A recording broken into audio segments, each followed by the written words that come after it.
नमस्ते, प्रणाम, हर हर महादेव।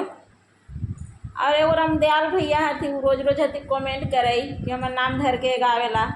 तो बढ़िया बात है, आज नाम ही धर दिले। और रक्षाबंधन पर बहन हथी कारज कराई। अगर पूरा वीडियो ही पर ना देखे हो तो यूट्यूब पर जाके देख लेवेला। इन पर शॉर्ट वीडियो जहाँ पूरा वीडियो जहाँ यूट्यूब पर यही नाम से उजाला पुष्पा संगीत से। तो सुनो बहन लोग का आती अर्ज करी से।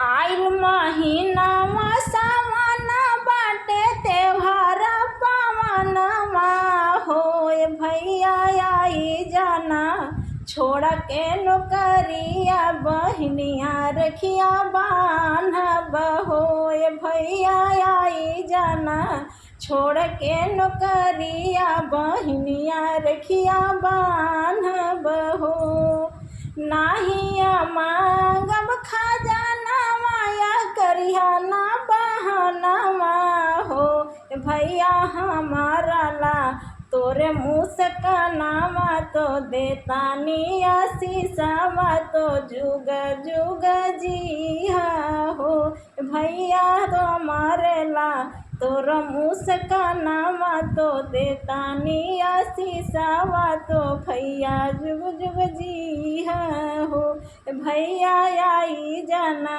छोड़ के नौकरिया तो देखिया हम बान्हब हो नहिया के बंधन भैया ठीक से निभैया रखिया के फर्ज निभैया हो भैया नहिया के बंधन जोगा के रखिया के दिल से निभैया हो भैया आई जाना छोड़ के नौकरिया तो रखिया बहनी बान्हब हो।